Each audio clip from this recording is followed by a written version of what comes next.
Olá, eu sou Marco Navarro, estilista na cidade de Araras. Estou hoje aqui no meu ateliê gravando mais um episódio do Café com Elas, sob a direção da revista Expressão. Tem os queridos aqui trabalhando para que tudo saia impecável, de uma maneira que abençoe vocês que vão estar vendo o nosso vídeo de manhã, à tarde, à noite, que é assim que funciona hoje.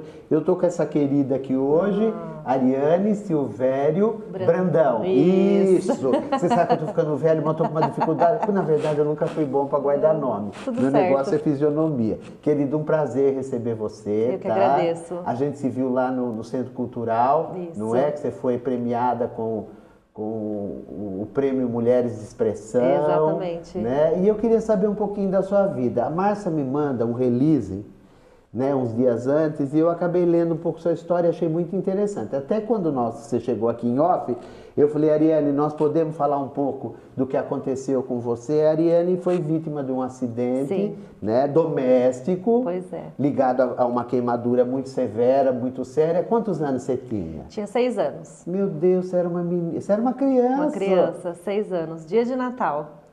Que daí ficou marcado Pro também, resto da né? vida. Pro resto da E vida. conta um pouquinho pra mim dessa história, então. Então, nós estávamos em família, né? Churrasco de Natal, no dia de Natal mesmo, dia 25, em 91. E quando foi aproximadamente umas 2 horas, eu pedi pro meu pai, né, que eu queria linguiça. Aí meu pai, tá bom. Ele pediu para um primo meu preparar a churrasqueira, né? Na época tinha que fazer a preparação. E passou. Aí quando foram acender a churrasqueira... E você estava ali perto, você foi junto? Brincando, né? Ah, você não estava grudada no seu primo, você estava brincando por aí. Brincando. Eu e mais um primo brincando, né? E os adultos estavam cuidando do churrasco. E aí na hora que foi acender, deu aquela explosão. E meu primo, com o vidro de álcool na mão, ele assustou e ele jogou para trás. No que ele jogou álcool em mim e no meu outro primo. Aí o fogo veio. Na hora, o meu primo, né, que se queimou junto comigo, meu pai viu, conseguiu socorrê-lo, ele queimou menos que eu. Porém, eu assustada, acabei correndo, né? Eu corri e fui para longe da família. E eu fiquei lá, me queimando na entrada da casa. A minha mãe percebeu, né? Que cadê a Ariane? Cadê a Ariane? Não tô vendo a Ariane. Aí meu pai, não, ela tá bem, ela deve estar lá para dentro. Aí quando minha mãe olhou no portão, ela viu aquela tocha de fogo, ela viu que era eu. Aí minha mãe saiu correndo, acabou até derrubando a minha sobrinha, desesperada, tirou toda a minha roupa e ela, na hora tinha mangueira, jogaram água, né? Que não é um procedimento correto, ou não? Então, dizem Mas que... também você tem fogo e tem água, é a primeira coisa que você vai Mas usar, assim, né, como Ariane? eu já estava queimando por dentro, a melhor coisa que ela fez. Foi, né? que bom. Na época ela ficou assim, se sentindo culpada, né? Deveria ter colocado no cobertor, né? Abafado o fogo, mas na hora era o que ela tinha. Então ela tirou toda a minha roupa e jogou água. E ela abafou o fogo, porque já estava queimando por dentro. Eu ia virar cinzas mesmo. Porque eu queimei 90% do corpo. Eu tinha 6 anos, era Gente, um acidente gravíssimo. Gravíssimo. Aí eu fui para Santa Casa na época. Não quiseram cuidar de mim aqui porque não tinha, né? Precisa ser uma coisa especializada também, né? Um hospital preparado para receber vítimas de queimadura. Exatamente. E tudo isso. Aí eu fui transferida para Ribeirão Preto, né? Os médicos disseram que o meu primo chegaria com vida, porém a menina não, porque eu tinha queimado muito, eu já não estava mais enxergando, meus rins já estavam paralisando e eu não falava mais porque eu tinha queimado muito, né? O pescoço. Aí eles falaram, olha, a menina acho que não chega com vida, não vai dar tempo. Porém, cheguei, né? Fizeram todo o tratamento, fiquei 1 mês na UTI e aos poucos eu fui voltando, né? O que acharam que era impossível. E com 6 anos você tem memória certinha de tudo que aconteceu? Tenho sim. Tenho e lembro muito bem da minha mãe me vendo pela primeira vez, apesar de, né, eu estava totalmente enfaixada, irreconhecível, não falava mais, não enxergava, mas eu estava consciente. Eu lembro da minha mãe gritando, né, no hospital, eu quero a minha filha, isso é um monstro.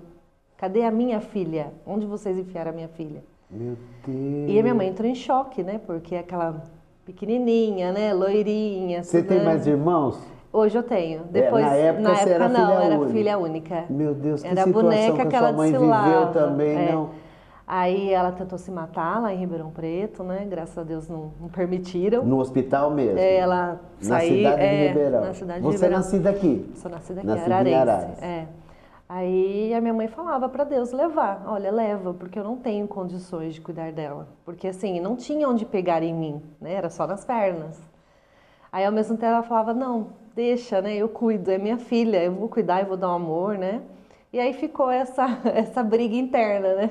Mas aí Deus é maravilhoso, permitiu que eu ficasse. Aos poucos eu fui voltando a enxergar. Meus rins ficaram paralisados, os dois, né? Por um bom tempo, mas eles voltaram a funcionar. Voltei a falar. Minha mãe falava muito comigo, muito. Aí um dia eu dei um grito, né? Cadê minha mãe? E todo mundo ficou assim, em volta, fizeram até uma oração, porque era um milagre. Porque todo mundo falava que eu não ia Na mais verdade, voltar. as pessoas não acreditavam que você ia sobreviver. Imagina falar, né? Exatamente, Enxergar e tudo exatamente. isso, né? E aí o tempo foi passando, sempre tive muita força, né? E eu lutava pela vida, eu queria ficar viva, né?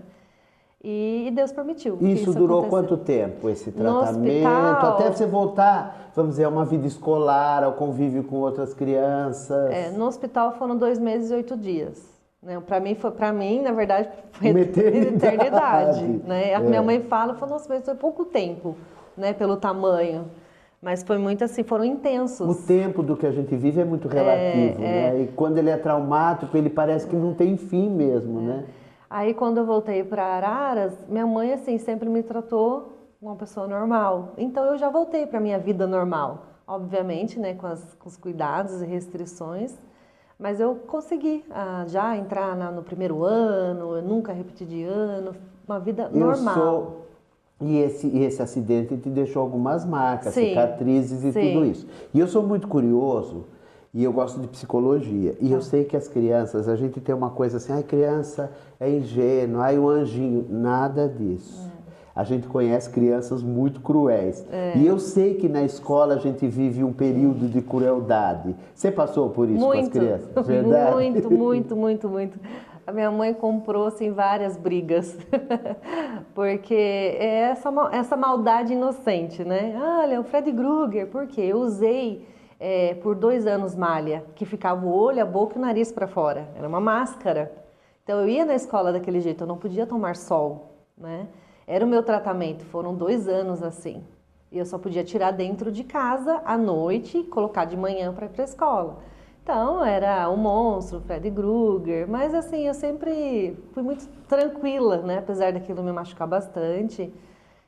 Cheguei, obviamente, momentos de me bater e falar que eu não queria estar viva, eu queria ter morrido, porque eu fiquei daquele jeito, que eu era perfeita.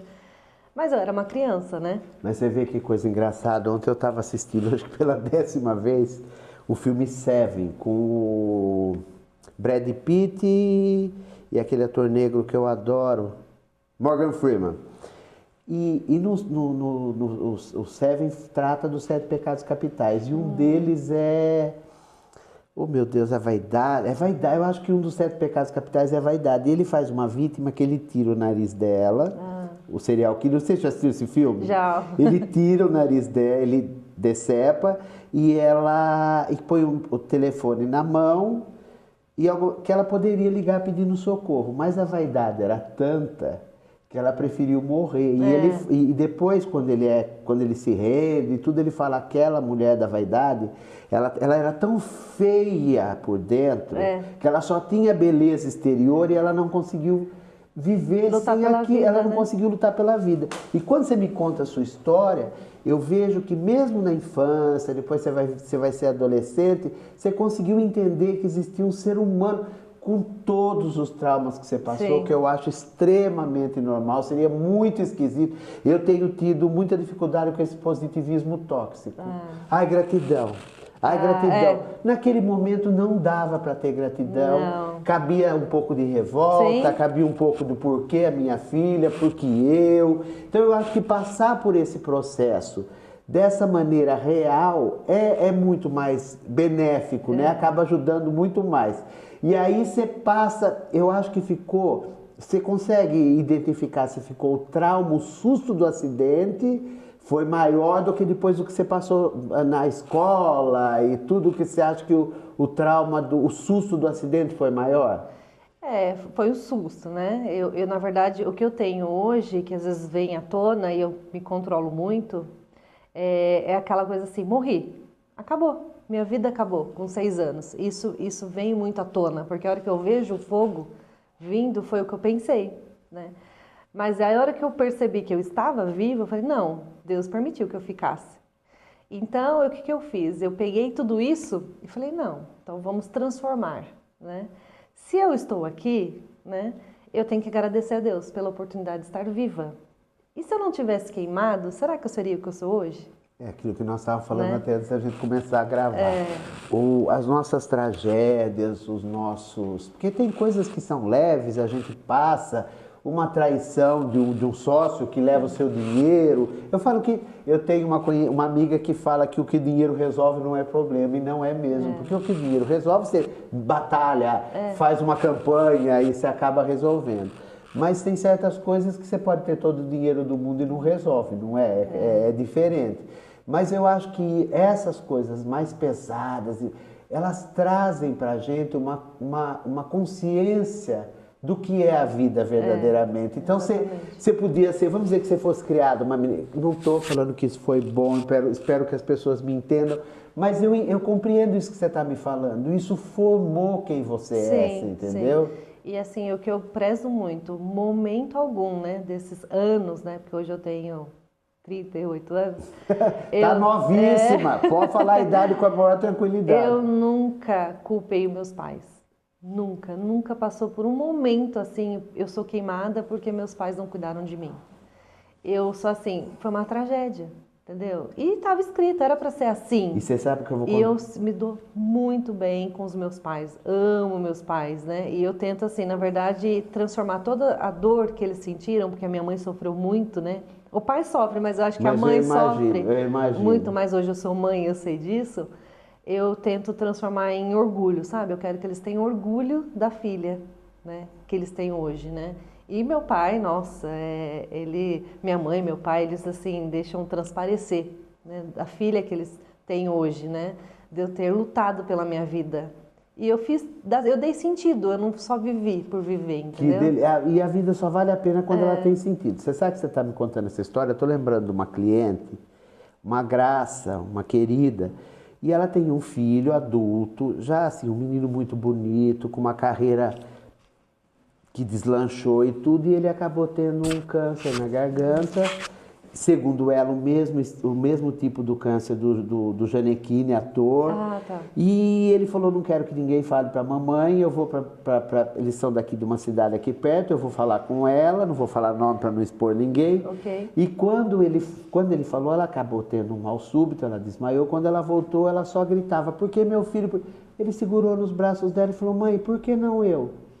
Se tantas pessoas são acometidas, né, por tantas coisas difíceis, quer dizer, não existe culpado nesse acidente. É claro que um pai e mãe que não sabe tratar do filho que espanca, ele tem uma...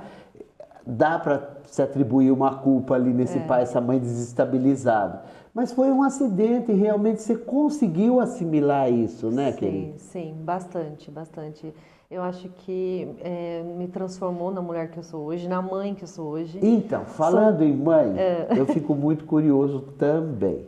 Você passou por um momento muito traumático. Como que você conseguiu relaxar? Como chama seu menino? Leonardo. Para cuidar do Leonardo. Porque eu acho que depois de um trauma desse, você não deixa o menino nem entrar na cozinha. Onde tiver fogo, você não deixa mais. E você acha que isso é real mesmo? É real. É real. É real. Eu sou muito protetora. Ele fala que eu sufoco. A senhora me sufoca.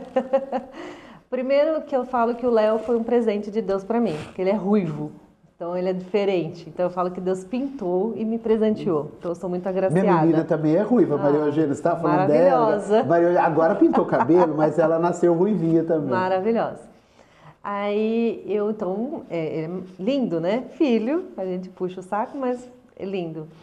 Foi assim, superações, né? Porque os médicos disseram que eu não ia engravidar, porque eu não ia conseguir amamentar devido à queimadura. Então minha mãe sempre teve muito medo de tudo isso. E foi tranquilo. Eu engravidei, foram uns 9 meses tranquilos. Teve leite para amamentar? Amamentei durante 10 meses, meu filho um cavalão. Porém, quando ele completou 6 anos, eu tive um surto, né? Eu falei, nossa, e agora? Será que ele vai passar pela mesma Porque coisa? bateu na idade que você sofreu o acidente, né? Quando ele fez 6 anos, aquilo veio muito à tona, né? E o histórico não ajuda, porque a minha mãe se queimou, adolescente, com água quente. O meu pai queimou os braços porque ele me carregou queimada, correndo desesperado. Ele me pegou no colo pedindo socorro, ele queimou todos os braços, quebrou os braços. E o meu irmãozinho queimou a mão também, quando eu era pequenininho. Então eu falei, isso deve passar para a família, vai passando. Aquilo me deu um desespero. Então quando o Léo completou 6 anos, eu entrei em choque, em choque. Na época o pai, né, dele falava, não, calma, não é porque aconteceu com você que vai acontecer com o Léo. Obviamente que a gente toma os cuidados, né? Eu falo para ele, tome cuidado, né? E a fase do Léo também era um medo dele me enxergar queimada. Como seria isso, né? E ele nunca viu a queimadura em mim. Nunca viu. Ele foi perceber que uma amiga minha comentou com ele, olha, não pode brincar com fogo porque vai ficar queimado igual a mamãe. Aí ele, mamãe? Mamãe não é queimada, né? Então ele nunca tinha enxergado queimadura em mim. E aí um dia ele perguntou, ele me olhou assim, ficou olhando, eu falei, o que foi, Léo? Nossa, mamãe, eu nunca tinha visto que tem, né, cicatriz, a senhora se queimou mesmo? É queimadura? E aquilo para mim, assim, eu estava esperando por esse dia, né, e eu levei um choque, porque foi muito de repente, né. Aí eu comecei a chorar, expliquei para ele olhou para mim, mãe, a senhora é tão linda, não precisa chorar. Então, e você vê como o amor iguala todas as coisas, quer dizer, esse menino foi criado em amor, esse menino recebe o seu amor e do pai dele e te ama, então é uma coisa que acaba ficando mesmo, passa batido, você entendeu? Embora, pelo acidente que você me conta, eu acho que ficou assim, não pode falar que você não tem cicatriz, mas não é um negócio que grita, não é uma coisa... Porque a gente às vezes vê pessoas queimadas e realmente causa... Tem deformidade, a gente fica muito, fala, nossa, mas que tristeza, que difícil lidar com isso. Mas é aquilo que eu tenho sentido na sua energia, do que você está falando para mim até agora. Houve esse desejo, né? Eu quero viver e quero viver da melhor maneira possível. Né? Porque isso que aconteceu com você na parte externa não muda o que existe aí no seu interior, não é? Eu vejo muito assim, mas eu sou uma pessoa meio fora do cabo, eu não sou dentro da casinha, não julgo as pessoas pela aparência, eu acho que todo mundo tem a sua beleza, é uma questão de ponto de vista. E daí você sai de todo esse processo e começa a sua carreira profissional e você faz o que hoje? Eu sou contadora. Contadora, tenho um escritório de contabilidade junto com meu marido, né? Nós somos sócios. Sou pós-graduada, né, em controladoria e gestão tributária. Minha área, amo tributação.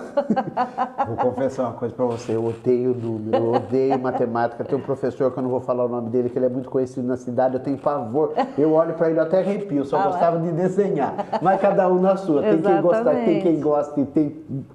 gente para gostar de artes, outros para gostar de números. Precisa, e assim, né? Precisa, né? Precisa. Mas hoje nós estamos à frente da Brandari, né? O escritório de contabilidade. Também começo agora, né? Minhas aulas na FHO, no curso de pós-graduação, mas tudo na área de contabilidade. Eu sou apaixonada desde sempre. Você trabalha, você e seu marido na mesma área. E seu menino, ele saiu do ensino médio? Ele está na FATEC, né? E também ajuda no escritório. Que delícia, a família toda no mesmo... toda.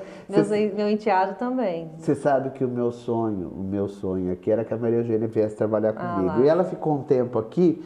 Aí um dia ela falou assim para mim, pai, não tem estômago para trabalhar com o que você trabalha. Ah lá, tá vendo? Que na verdade eu vendo sonhos, a pessoa vem, eu desenho, eu vendo o papel e depois cria-se toda uma expectativa minha e da cliente para receber um produto impecável, maravilhoso, dentro do que dá sendo um ser humano, porque a gente é ser humano, a gente não é o grau de perfeição divino, né? Isso não existe na nossa raça humana.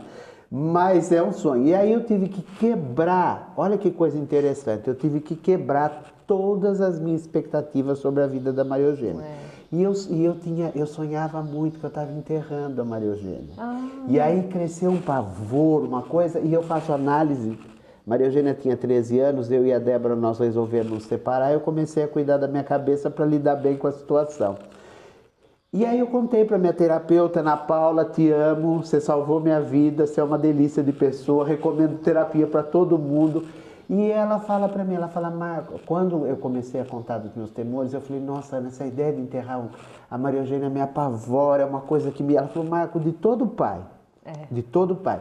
Mas quando você sonha que você está enterrando a Maria Eugênia, você não está enterrando a Maria Eugênia, você está enterrando toda a expectativa que você tinha sobre ela. E que agora está tudo certo. Eu quero que a minha filha seja livre, que ela tenha as asas dela. Se ficar comigo, eu ia estragar todinha a Maria Eugênia, que eu só queria ela igual uma boneca atrás de mim. Então eu fico pensando, eu imagino o que foi para sua mãe. Porque uma menina tá ligada à beleza, você é uma moça com um rosto tão bonito, né? Uma jovem senhora, porque você já é casada, então nós temos que usar o termo certo. Só não é senhora quem não casa, depois que casa já vira senhora, pode ter 18 anos. Você é uma jovem senhora com um rosto tão bonito, então você imagina para sua mãe olhar para aquilo e falar... Como que vai ficar, o que vai acontecer. Porque, na verdade, nós temos essa coisa ligada à aparência, né? Sim, não adianta a gente falar que não, né? Então, eu imagino que tenha sido bem difícil para ela também. Para você, as dores de um tratamento, de uma queimadura severa, e essa compreensão que você tem dela, né? Eu quero a minha filha... leva, Senhor, tudo. E isso não te traz peso nenhum, porque você conseguiu entender que era o que ela conseguia fazer na época, não é? Muita dor, né? Muita dor, insegurança. O que vai ser? Como vai ser? Né? E tem a insegurança do outro. Como vão tratar a minha filha? Isso. Como é que vai ser ela numa vida social, né? No convívio social? E eu sempre tentei, assim, colocar minha queimadura lá atrás, sabe? Tá lá atrás. Tá aqui na frente, são cicatrizes, mas tá no passado. Isso não me pertence, entendeu? Eu não posso carregar esse fardo. Não é só isso. Esse é o problema. Quando acontecem algumas coisas e a gente que trazem traumas e tudo, a gente vira aquilo. Eu vi uma entrevista com a mãe daquela menina que foi assassinada por um outro ator, não vou lembrar o nome dela agora, aquela escritora... Glória Pérez, é isso? E ela fala que ela ficou presa. Quando ela viu o corpo da filha dela naquele matagal, ela congelou e ela ficou presa. Até hoje ela é presa naquele dia. E o que é maravilhoso, você não está presa naquele dia. Que coisa boa. Não. Faz parte da minha história, né? Me moldou, né? Para que eu fosse a mulher que eu sou hoje. Então, o que eu passo para as pessoas assim, eu tô com um problema, tal. Você realmente está com problema? Que tem problema mais sério. E eu vou fazer uma brincadeira com você. Entre mortos e feridos, salvaram-se todos. Verdade. Eu tenho feito isso com as minhas tragédias. Verdade. Porque não existe nada que não passe. Sim. De bem, de mal, na nossa vida tudo passa, a gente vai... Hoje eu estou com 55 anos, esse mês, 14, agora dia 14 de junho eu faço 56. Olha, eu sou de junho também. Gêmeos. Câncer. Mas dramática. Que dia de junho? 21. 21, mas 21. Você sabe que Gêmeos também é muito dramático, né? Na verdade, eu descobri que eu não sou só dramático, eu sou trágico, eu faço tudo ficar muito gigante. Nossa. Mas faz parte do meu temperamento. Mas sou uma pessoa relativamente equilibrada. Mas ver você centrada, ver esse seu espírito tranquilo, você conseguir falar da situação, desse acidente, de uma forma leve, tudo... Isso me dá muita alegria, porque a gente vê as pessoas tão presas a tantos conceitos e você foi liberta. Sim. Então eu agradeço a Deus por isso. Eu também. Tá bom? Muito. Nós estamos terminando a nossa entrevista. Eu quero deixar aí esse tempinho para você fazer as suas considerações finais. Parabéns pelo prêmio. Muito obrigada. Parabéns pelo... Se tem uma pessoa que merece é você. Ah, muito obrigada. Olha, eu agradeço, né, a recepção, agradeço o carinho, agradeço a equipe, né, da Revista Expressão. Foi uma noite inesquecível, né, receber esse prêmio, esse reconhecimento, contar a minha história, que eu acho que isso que é para mim é o principal, né, levar isso para as pessoas, né, que às vezes a gente tem um probleminha tão pequeno, né, e acha que é o fim do mundo, só que nós somos fortes, né, a gente tem um Deus maravilhoso, né, Ele tem uma misericórdia muito grande, né, por nós. É verdade, né? é verdade. E nada é impossível. O que era impossível para os olhos do homem, né? Como ela não vai falar, não vai andar, não vai enxergar, os rins Não vai ter estão filho. paralisados, né? Eu superei todas as barreiras, com a graça de Deus, né? Com a permissão de Deus. Eu andei, eu falei, eu enxerguei. Eu tenho um filho de 16 anos, né? Eu casei, tenho uma família maravilhosa, um marido maravilhoso, ciumento, né? Protetor no extremo. Meu filho morre de ciúmes de mim. Então, assim, tem uns pais, meus pais são maravilhosos, um irmão maravilhoso, uma família, né? Que eu sou grata a Deus por isso. Então, eu fico pensando assim, se eu não tivesse vivido isso, né? Será que eu teria a vida que eu tenho hoje? Então, eu não quero correr o risco, entendeu? De falar, quero uma segunda chance para ver se seria diferente. Você deixa muito claro isso. Se você tivesse que viver tudo de novo, você viveria. Viveria. Você Talvez entendeu? tiraria a dor da minha mãe, porque acho que não foi fácil, né? Mas também aquilo, hoje ela deve enxergar essa dor de maneira diferente, Sim, não é? ela é muito forte, guerreira, meus pais são, né? Me deram do bom e do melhor, nunca deixaram faltar nada. Acho que é por isso que eles têm hoje, né, uma contadora, um filho que é engenheiro, missão cumprida. Missão cumprida. Né? Na dificuldade, na simplicidade, eles conseguiram nos educar muito bem, né? Então eu sou grata a tudo, a Deus, a tudo, a vida que eu tenho, as minhas cicatrizes, porque eu acho que quando alguém olha para mim, olha, tem uma história aqui. Insígnias de coragem. Resiliência. São insígnias de coragem. São insígnias de coragem. Você podia ter se deprimido a um ponto de ficar trancada num lugar e nunca mais fazer nada, não produzir, e você escolheu o melhor caminho. Esse é o caminho, andai nele. Exatamente. Tá bom? Amém. Muito Prazer obrigada, ter viu? você, viu, Obrigada querida? por tudo. Uma delícia receber você. Muito obrigada. E parabéns pela sua história. Muito obrigada. Deus abençoe. Amém.